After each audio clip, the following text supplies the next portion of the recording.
Welcome to Home Again. This podcast explores what changes inside you when you move to another country. And today I'm joined by Pete, who's currently based in Southeast England, who made a move that brought with it both opportunity and a kind of freedom that he had not fully anticipated. Pete, I want to thank you for being here. And maybe you want to take a few moments just to say a bit more about yourself, where you've come from, how you operate day to day, all of that sort of info. How I operate day to day. I like that. Thanks for having me, Chris. It's really nice to have this opportunity. I based here, like I said, in Reading.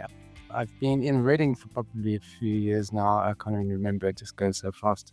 But I am an illustrator by heart, and I'm a storyboard artist by trade. I've been doing this my whole life, and basically a lot of my decisions have been made on sort of my career path. And I'm in a really good space at the moment because I work on contracts and I have a really nice long contract. And I'm playing lots of music. I'm a sort of a musician as well. So I know when I'm in a good space because I start writing songs. It's generally the other way around for some musicians. Yeah, when you're in a low, you write songs. But I do the other way around. I think because I have the energy and the sort of the spark to come up with ideas. Yeah.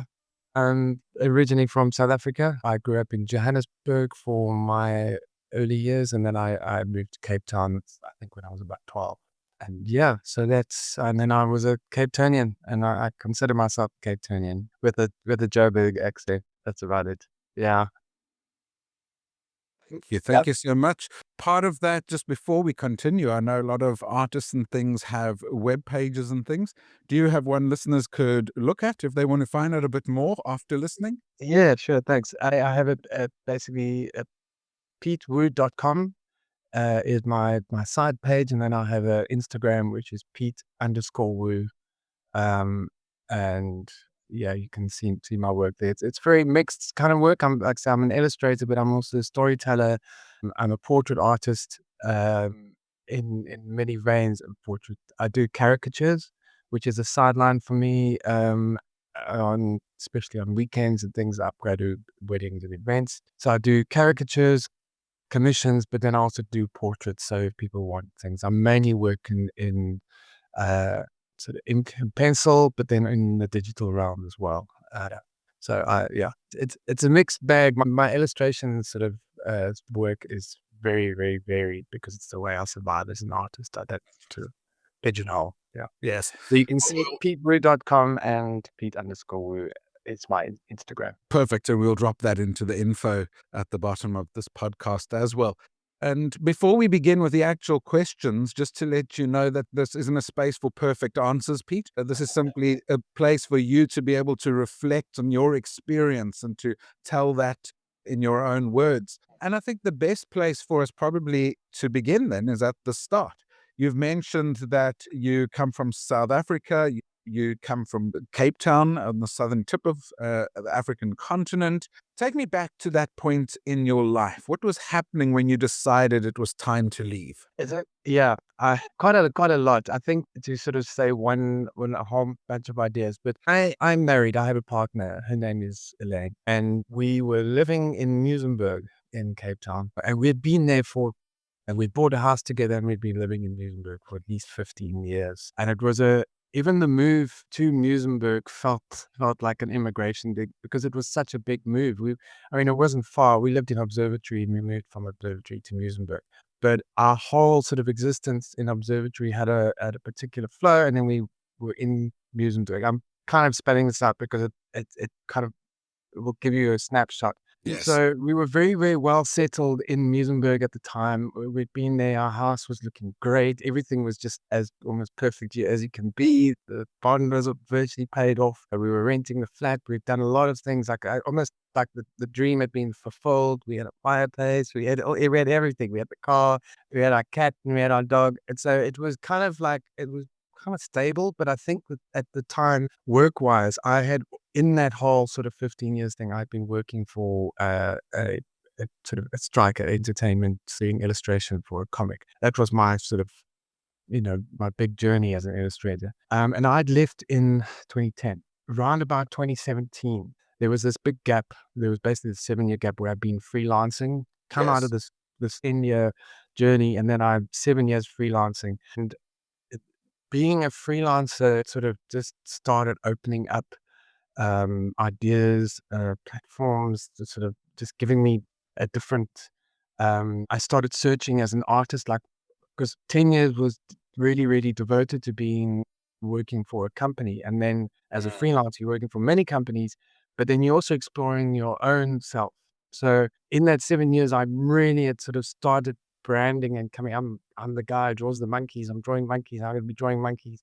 And I started drawing monkeys and I was doing this and I've been doing it to probably since about 2012. So this was 27 to 5 to 6 years. I've been sort of building up an idea of who I was as an artist. So I felt quite strong and confident. And I think that was sort of like a push in a sense. 17 was this I'd been teaching, I'd been lecturing at City Varsity for about a year and a half, 2 years on a part-time basis. And it was a good balance for as a freelancer to have something stable. And then what I also found by being a teacher is that I was learning like a lot about myself. Um, as an artist, the stuff that you take for granted, you don't question it. But when you have to teach it and you have to tell people, look, this is this is what I do. This is how it's done. You start questioning things, and then there was a lot of development. Like I think that's what I'm trying to get at the moment. Is at that time in 2017, there was this very, very strong. It was almost like a peak. I did a Pecha Kucha talk just before we left, and the Pecha Kucha talk was amazing. I don't even know the format of Pecha Kucha or I Pecha don't Kucha. know. It's a 6 minutes. You got 6 minutes to talk, and you've got 20 pictures to put up. You basically just got to go. You got like 20 seconds or whatever it is, like a minute. Wow. Interesting. It's a good format, and you've got. I think there were about maybe 200 people or something that you talk to. It's not. It's a universal thing, but there's a Cape Town one, Yes. and I'd done. I smashed it. I absolutely loved it, and I think I've got some recordings of it and things like that. And I was like, wow, you can see there. I know what I'm doing. I know where I'm going. So I had this like it was clarity, I think. So 2017, we went on holiday and we went to Germany and we went to Prague and we've got relatives in the UK. So the reason why we went to Germany was to do some research for my partner. She's writing a book. So it wasn't so much of a holiday, but it was more like it was research. We were going there to see, but it also gave us this feeling that we were on holiday because we hadn't actually been left the country since 2008. We hadn't been like outside of South Africa. So, and it was very familiar because we had been to the UK again, but there was a shift in both of us when we were there with each other. We were closer because we were on this little adventure together. We were noticing differences between ourselves. We were noticing difference between the places that we were at. And um, I think that was like the seed. We came back and we were talking and we were going, how you feel? Like that was good. Like we did that and it was positive. And it was just like, well, should we there was a seed that was planted probably somewhere down the line that we could immigrate because my brother had moved to or had tried to move to the UK and he was here for a while, but it became a bit stressful, so he moved back to SA. So I knew that opportunity was available. So it was basically an ancestral visa allowing me to come and live and work in the UK and Yes. then become a citizen. So after a good chunk of the time and money. So I knew that was available and I knew that it probably was going to go away at some stage, that it wouldn't be available. And so it was like, okay, there's an opportunity. Do we take it now or don't we? And I think that going on that holiday in 2017, it was just like it was the push to say, you're going to do this. We can do this. And then we said, how are we going to do it? And we made a plan and we did it. We sold our house. We got the visa. It was just like, I remember I went back to the guys at City Varsity and said, oh, I'm going to immigrate. And they were like, what? You just been on holiday? I was like, yeah, that's what Last happened. time you're going on holiday.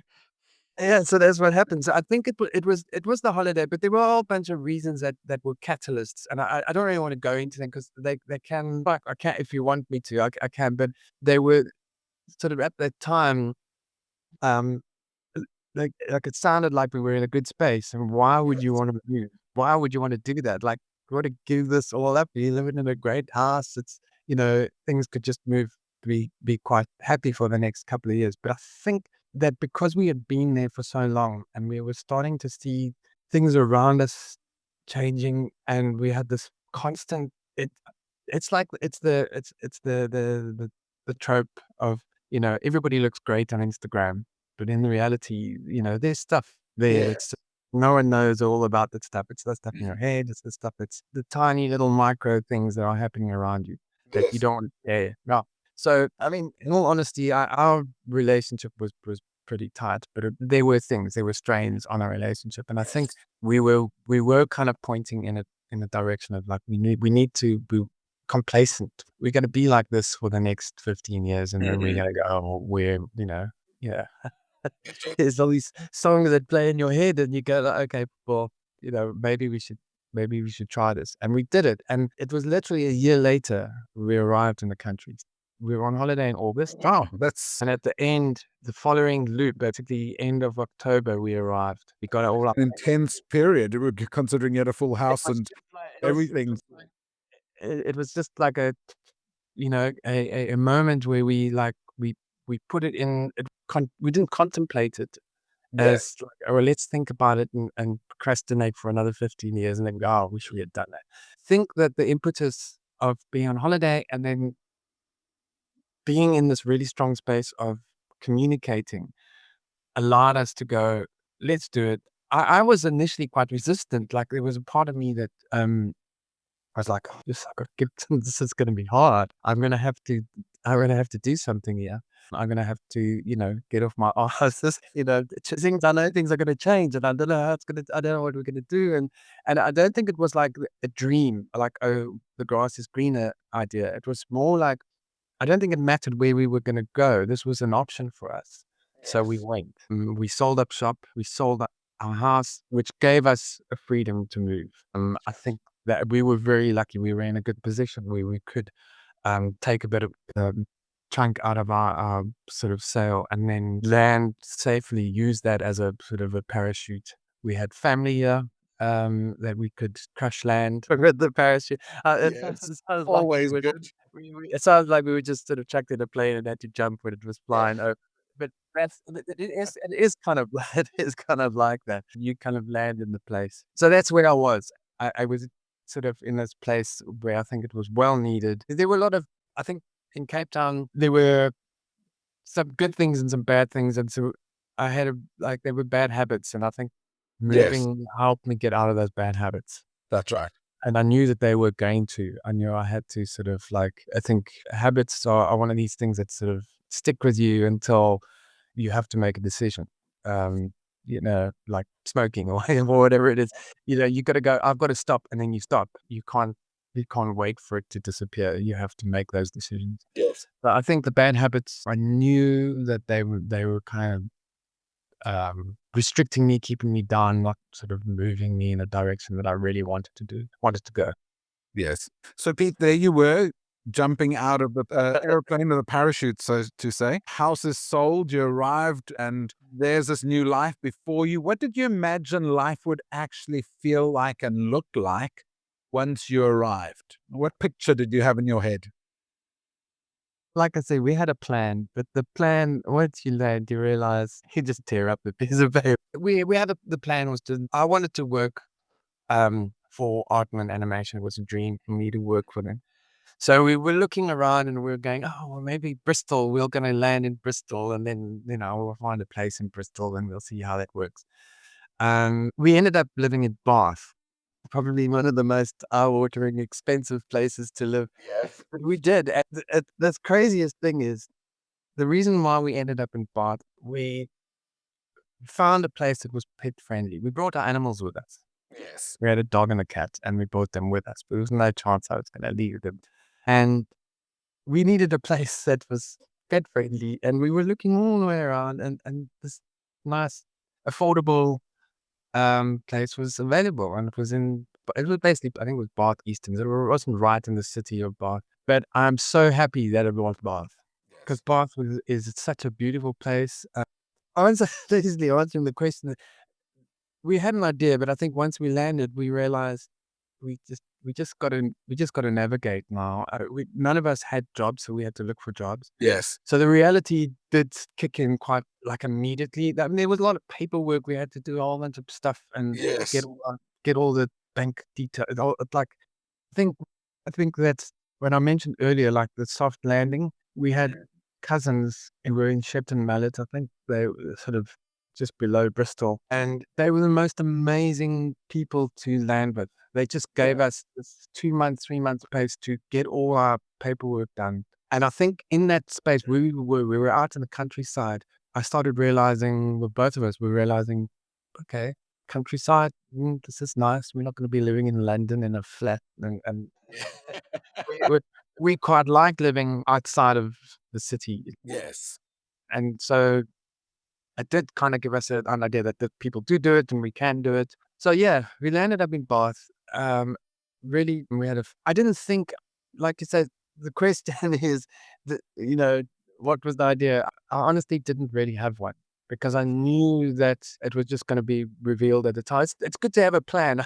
It's really nice scurrying around and going, oh, what do I do? But we gave ourselves a buffer. We had it basically a year to settle. We brought money over with us so we could settle, so we could not worry financially. In a sense, we could go, okay. I mean, it's a bit of a, it's a bit of a squeeze, because the exchange rate is Yes. phenomenal. You know, there's a time limit to how long the Yeah, finance. no, exactly.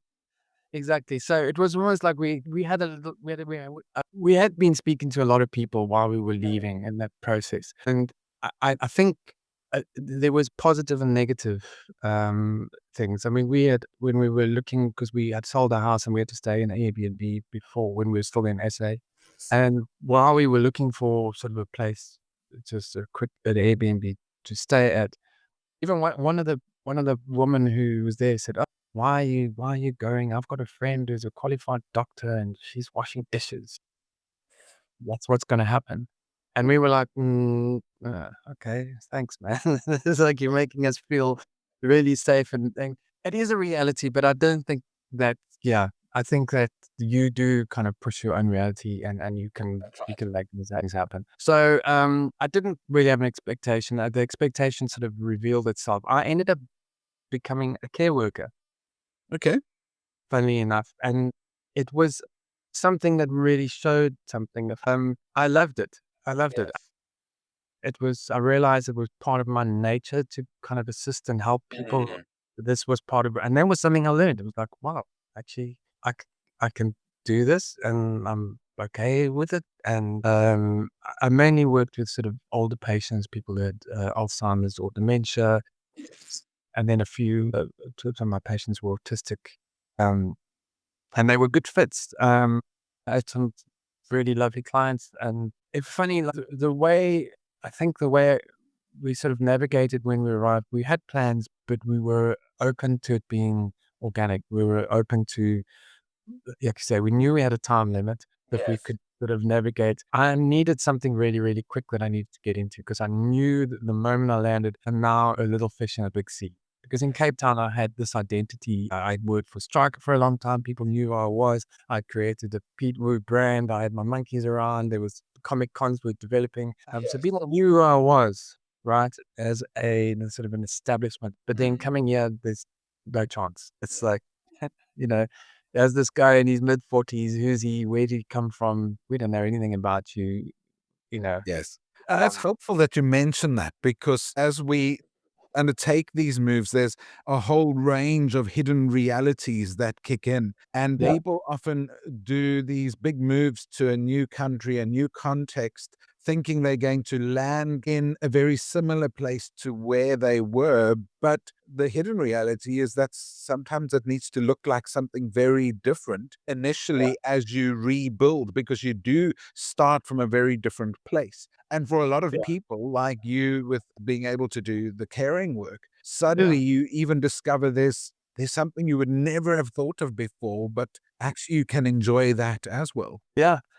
I think it was the humanity side, and funny enough, it gave me an insight, to, uh, people living in the UK, like, quite a Yes. varied insight, but, like, this is not this is not planned. I did it and then was like, "Oh, wow, look, I'm learning something." I'm looking after this guy, and they're in a posh house, and I know they're very, very posh, and they got lots of money, and I see how they live, and I see the class. I start learning about, okay, UK has got a particular class system, and these people are like that, and, they treat you this way. And then I go to another place where it's completely different, and, this person's in this class system, and then I'm like, "Okay, well," because those are things coming from South Africa, they've there's this class system's different, and, Yes. you know, it's there and it's all same, but it's very, very different, and I didn't really understand it as much, but the care working gave me that insight into the lives of people in the UK. Very convenient. It wasn't a full-time, it was a part-time gig, so it gave me the opportunity to still pursue my art and really put my feelers out. So while I was doing that, I was plugging away at trying to get into Artman or in these studios in Bristol. And And that again, that helpful point to show is sometimes the best landing process is to land, to find something to bring even a small amount in so that you can on the side rebuild what you are used to being able exactly, to yeah, do. yeah.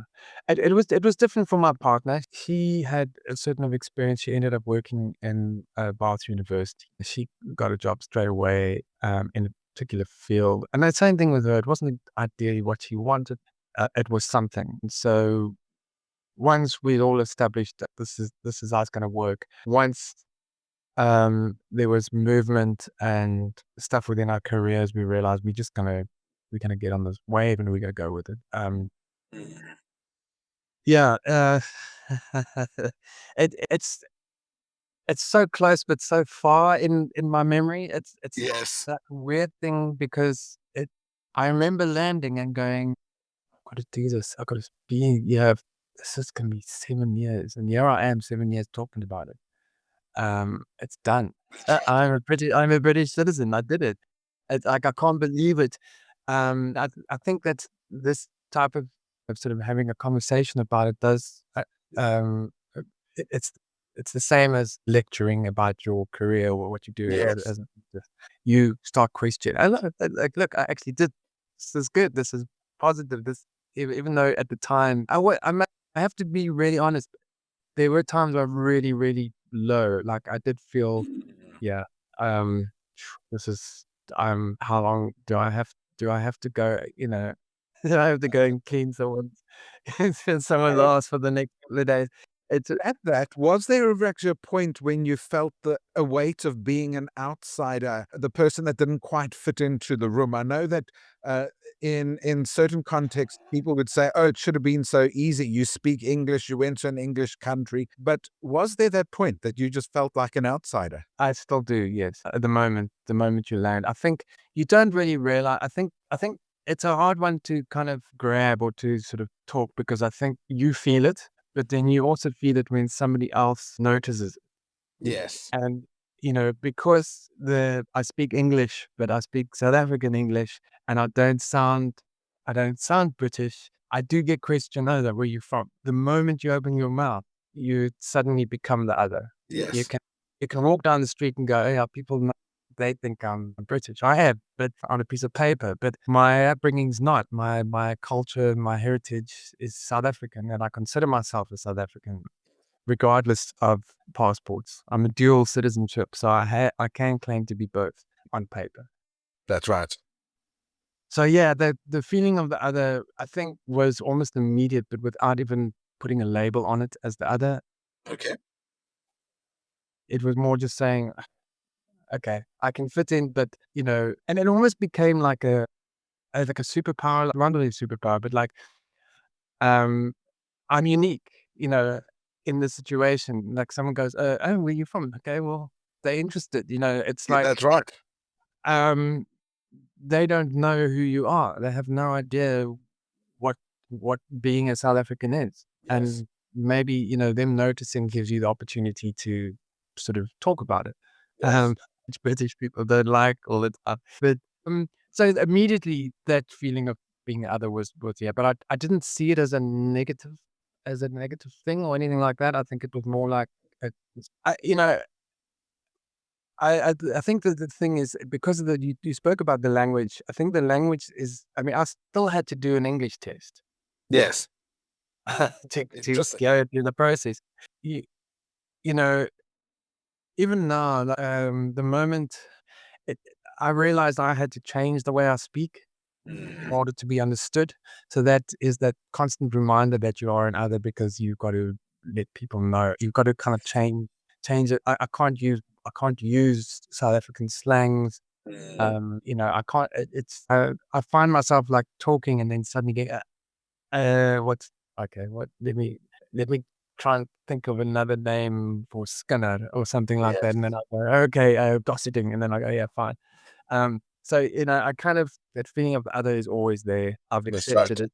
I've given it a big hug. You said in the notes before our podcast recording that leaving family and the closest friends was one of the hardest parts of this move. And I think people expect it to be hard, but what did that actually feel like in the ordinary moments when you realized the distance that was now there?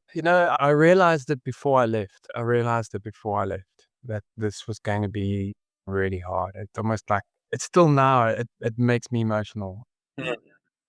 Like, my family is my family, man. It's the people that raised me, my brothers, my mom, and my dad. So when we left, I knew that, yeah, I probably might not see my parents again because they're getting on. They're old. They were in the 80s and things like that. Yes. And the reality did become it became a reality. My father passed away in 2023, and that just it was.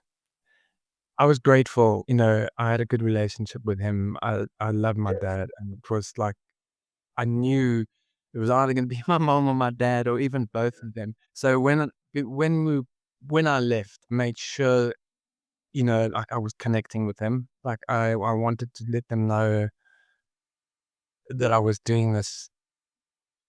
To I was their son, and I was trying to show Yes. them that we were trying to do the right thing, so that we could move on and be happy, and knowing that they wanted us to be happy, and we would all this sort of backwards and forwards. I really like appreciated every moment with them while I was there. I know that it sounds a bit funny because like, oh well, you only appreciate somebody when you know that they're going, and then you should appreciate them all the time. And that is like do that because I think yeah, friends, social media and lots of you can keep contact with your friends. You can phone them up and you can send them emojis every now and Yes. then. And we used to, but my dad was a techie. He was a computer engineer. I could have Zoom chats with him and things like that. But my mom is not.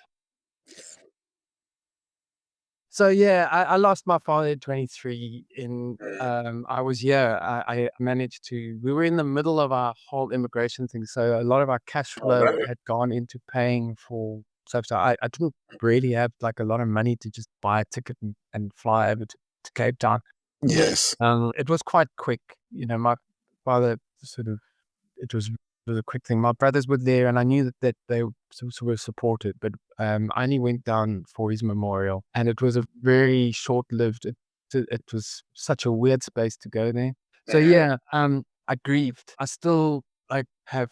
I think I did things. This is the creative brain. I got things from my parents. I've got this jar of microchips. It might sound really, really strange. Okay. I have I'm this interested. huge I've got this huge jar and it's filled with microchips and you go, yeah, it's strange. My dad was an engineer and he had like loads of stuff. And when they were doing their big move to a smaller sort of place, he had a garage and it was also, and like everybody had to jump in. So I said, listen, because I'm freelancing, I can schedule my days. I'll come and I'll help you clean through. We went through the garage and we cleared it out and I took some stuff to the dump and that. But in the process, there was this just pile of electronics. Mhm. And I thought like, if there's anything that I need to take away before I leave. I need I need something to remind me of my parents. I mean, there's photographs and there's things, but I need like a object. And I just took there was this giant glass jar and I scooped up this microchips, folded the jar and I closed it. And for me, that was my dad. Yes. That was like I wanted something.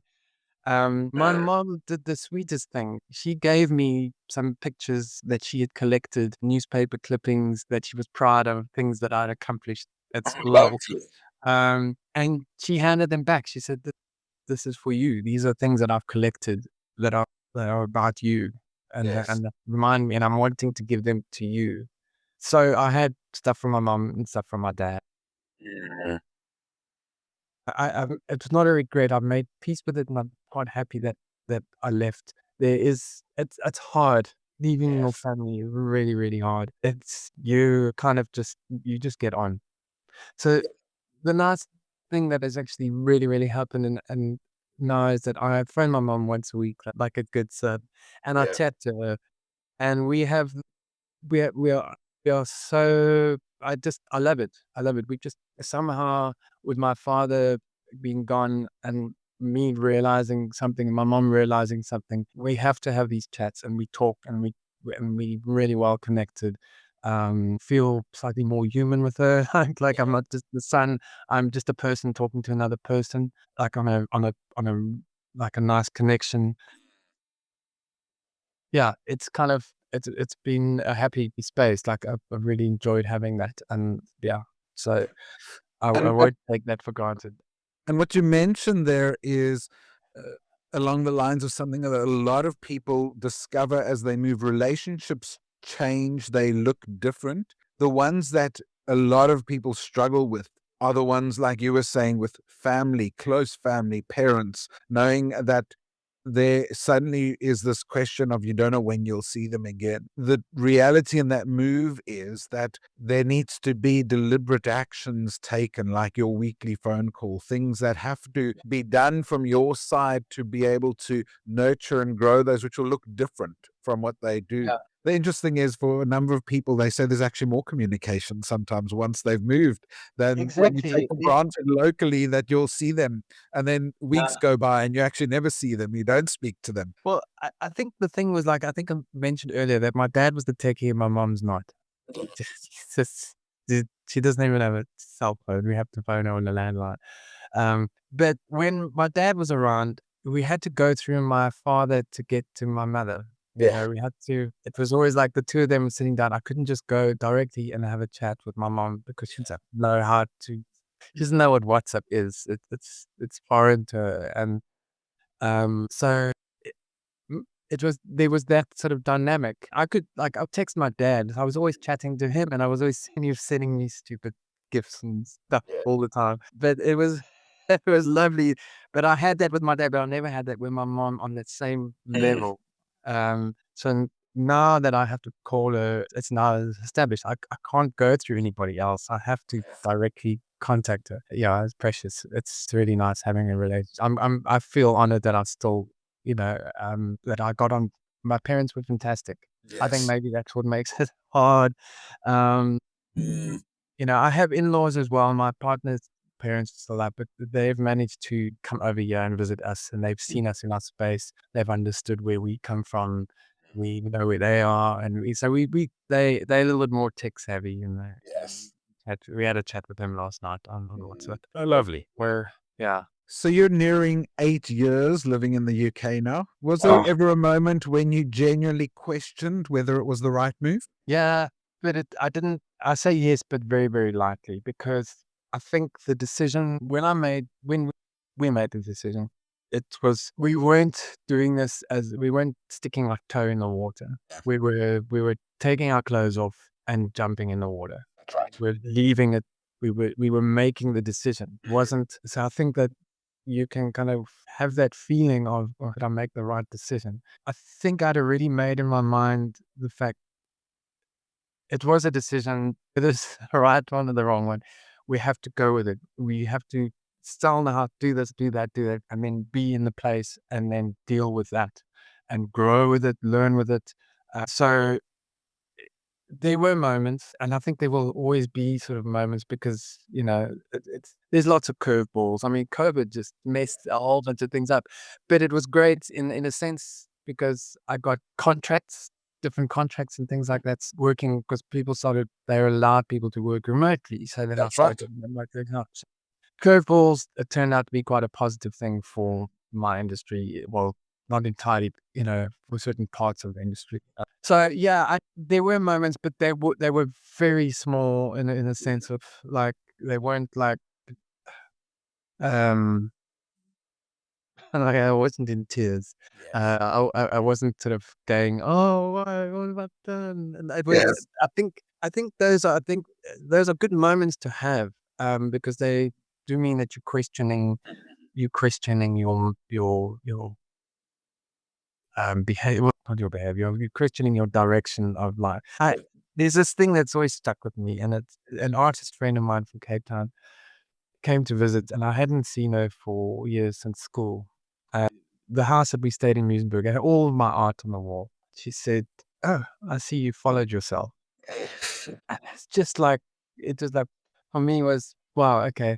And I take that as like that moment where you've made your decision and you go, I'm here because I'm following myself. It's like, you know, it might be like a dog catching its tail, but I think a lot of the time you realize you're making these decisions because you're looking for something new, you're looking for happiness, you're looking to just seek out something.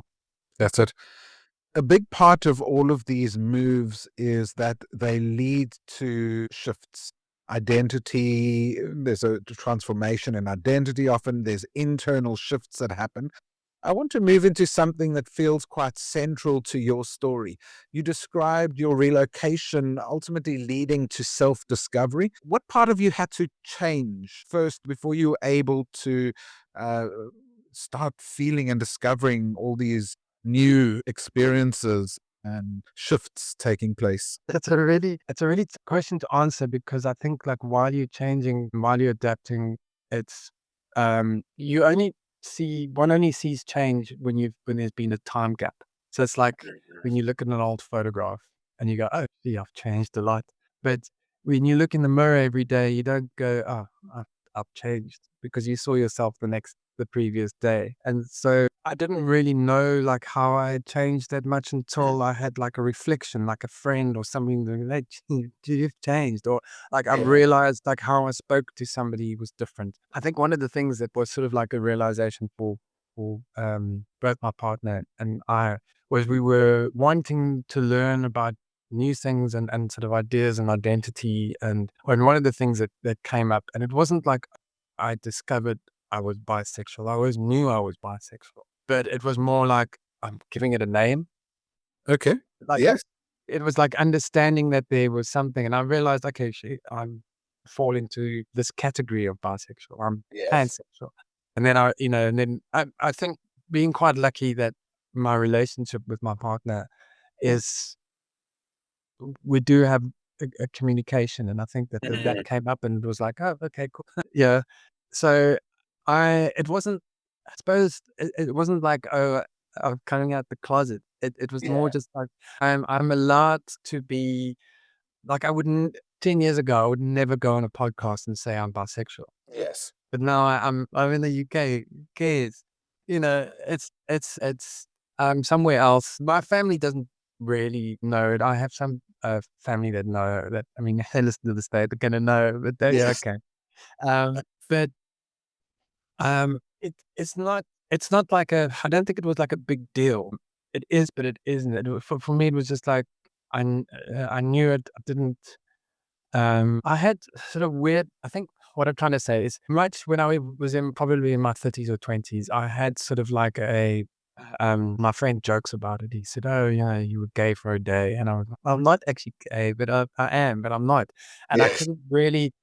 At that time, I was like, I didn't know. I didn't know about bisexuality. It was so Yes. binary.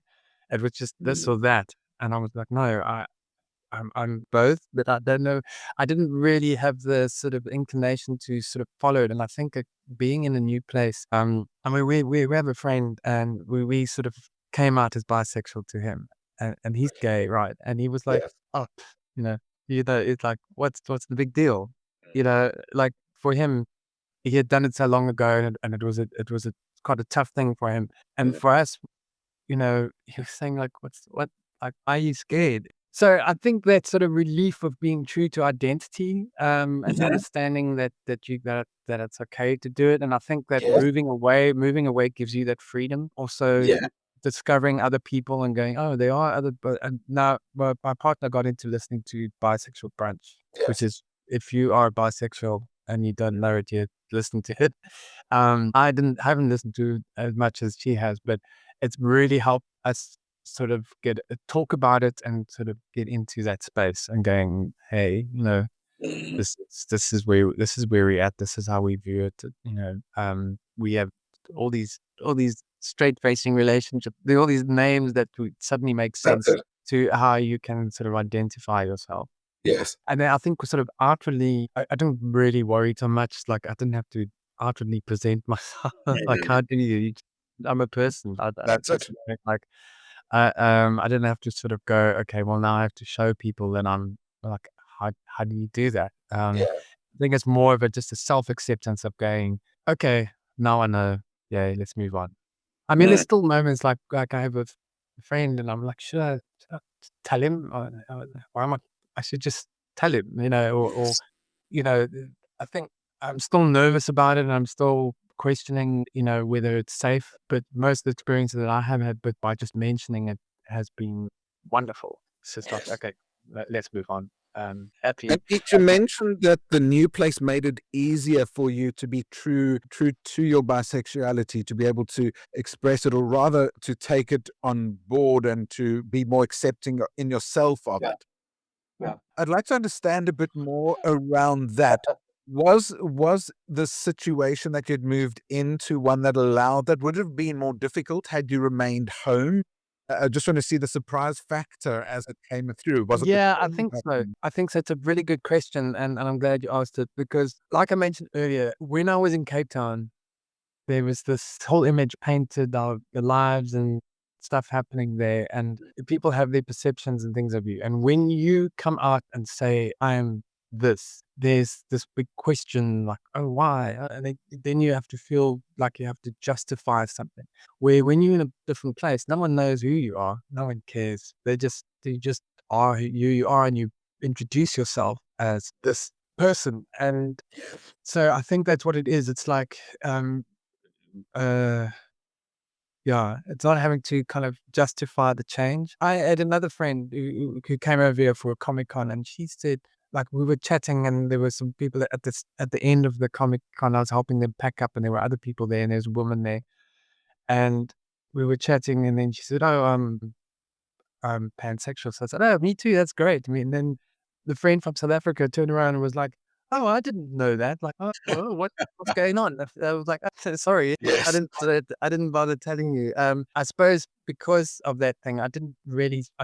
I do feel now like if I go back there and sort of am in the those um communities, like the comic communities, and people knew me there. And then I go, suddenly I'll come back, they go, oh, gee, Pete's changed. He's got a moustache and us, and he's got a nose ring, and now there's all these things that are identifying him as something. And now he's got he's wearing a belt that's, got pan colors on it. Ooh, Yes. what's going on? And then there's showing that justification where now I'm just doing that, and I'm showing an outward part of who I am as a bisexual, but also feeling confident in it because it's new, and it's not new for the people around because they just see you as you are, but for the That's right. people that your family or your culture, your community that you come from, your little bubble, you have to tell them Yes. that they have a perception of you Mm. already based on, oh, you must be straight because you're married to a woman. Like, how can you be bisexual and be married to, like, what's going on? Yeah, I think that's it. Yes. Does it make sense? Yeah, it does. What that is really pointing to is this process of relocation sort of strips away a version of yourself that others expect you to be and Yeah. allow you just to be able to understand and live and take it on board more freely. Mm. And that is often uh, the freedom that people really need to find the true identity of who they are. And that's what Yeah. relocation can do. Did that shift in you help you to understand yourself in a different way? How did it shift how you saw the world more broadly, or how your beliefs changed, or your belief in things? Yeah. So the one thing that I do want to put into this thing, which I hadn't mentioned earlier, is I am partly deaf, right? I wear hearing aids. Yes. It'll lead back to the spirituality idea. Because of the move and because of having sort of the finances, I was able to get a hearing aids before I moved to this country. And one of the things that having hearing aids gave me was confidence, like so much. Could not, people probably saw me as a really weird person in social things. I'm a very social person. I like being social. I like talking to people and I like hearing their stories and I like talking and telling them their, but I found myself in sort of these situations where even when I was lecturing, I had to sort of walk around the class and when people spoke to me, I had to walk right up to them so that I could engage. And so having the hearing aids was part of the move for me. It was like one of the things that was, we sold the house to get the tickets together, but also to get the hearing aids. We had this pot that we could use. I could go because they were expensive. I wouldn't have been able to have them anyway. So, and that for me changed, gave me a self confidence. Like I can go into a situation now and I know what's going on. Also, um, on another level, which is, and I think the people who suffer from any form of visual impairment or audio impairment have a sense of loss and depression that you don't realize is there. It's a thin line that sort of sits and it can just be pushed. And I was Yes. really struggling. I was struggling in Cape Town. I was Mm. very, very depressed at stages. I could pick myself up and I could carry on. But when I got the hearing aids, it lifted me up. It was like I walk outside and I can hear birds. I can hear Yeah. the refrigerator running. I can hear a creak in the floor. You know, the toilet sounds different when I flush it. It was just, it was my whole, it was like it's like suddenly, this is how I describe it to people if they ask me about it, is when I put my ears in, it's like taking a deep breath and it's like putting on glasses and at anything, you take a deep breath and everything just expands. So in that coming to a new country and having that sort of enlightening experience of getting hearing aids made me realize how important it was to sort of how this communication thing happened. You know, don't think some of the things that I had done or been in like group chats and things like that would never have worked. I would have sat there going, I'm so confused. I Yes. have no idea what people are talking about. So it was very important. I brought that up because it was so important. That was, I mean, beyond the bisexual thing, getting my hearing back. Yes. It just was so amazing. And it's like, it's the best thing that had happened to me in a long while. Definitely. Being part of the move instigated that. Knowing when you in that sort of feeling, I felt a lot more confident and being in this sort of place of sort of, I wouldn't say like my spirituality or anything changed or my belief system changed or anything. I think they do change, but they change incrementally on your journey. Like you take a step, something happens to you, then you go, oh, I think differently now because someone's told me something. Or it's not like a big change, like I mentioned. You only realize change over time. That's my philosophy generally. So it wasn't more so like a change in spirituality, but it was more an appreciation for things that I was missing out on. Yeah. And coming into a new place and being in new things and discovering, you know, the hearing was a major part in. I don't know. It probably would have. It might sound really trivial for people who hear, but people who don't, who have trouble, I don't think I would have been able to be in situations and gone and had successful moments, the moments that I can call successful, if I didn't have hearing aids. I went Well, so we Do took you off understand that? and chatted to people, and it was like, I can talk to you, I can be in a bar, and I can Yes. chat to you, I can network in a proper zone. I'm not sitting in the corner going, I have no idea.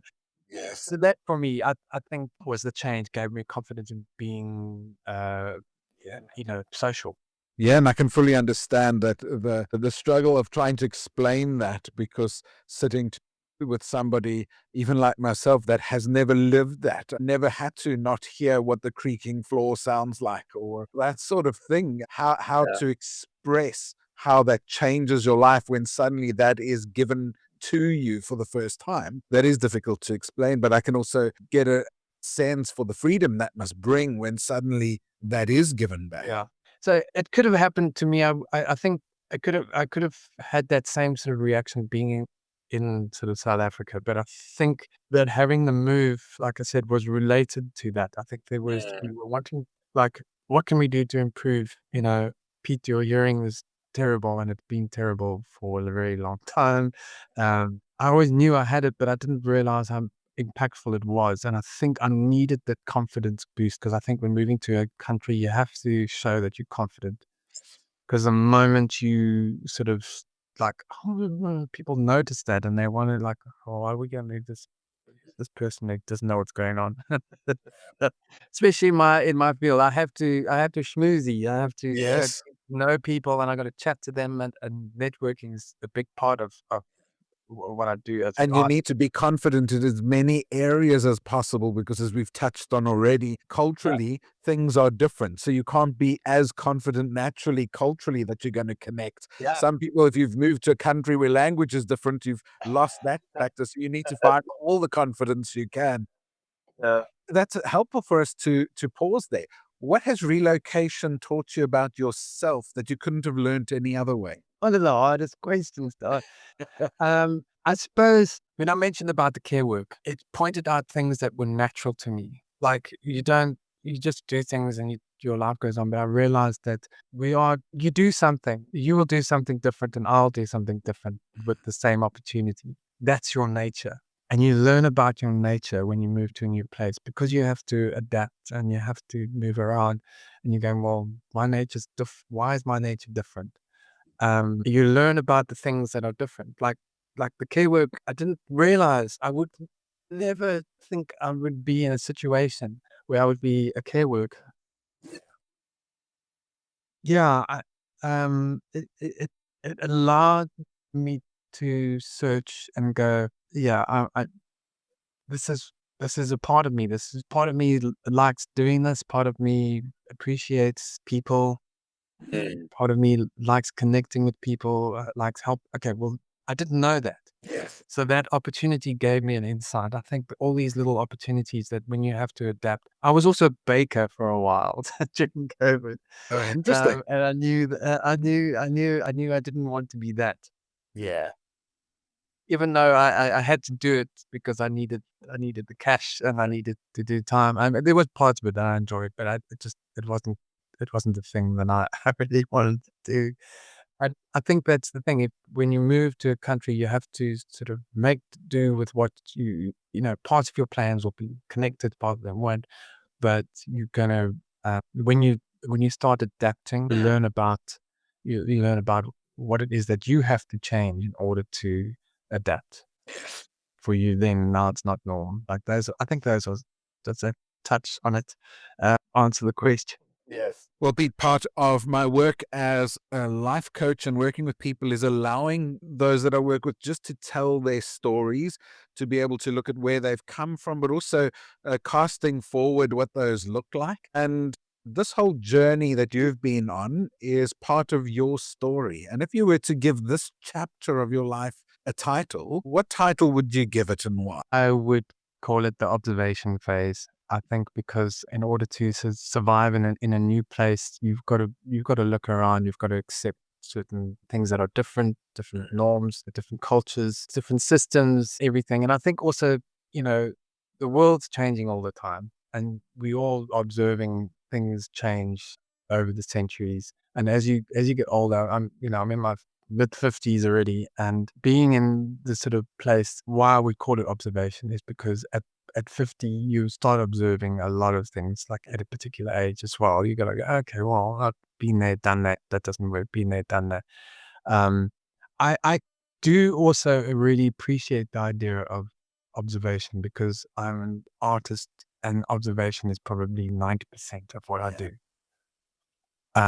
So I do understand that the more you kind of observe your world, yourself, how you changed, others, close friends, really, it's I suppose when you think about it, is that it's slightly, in order to observe something, you actually have to sit still.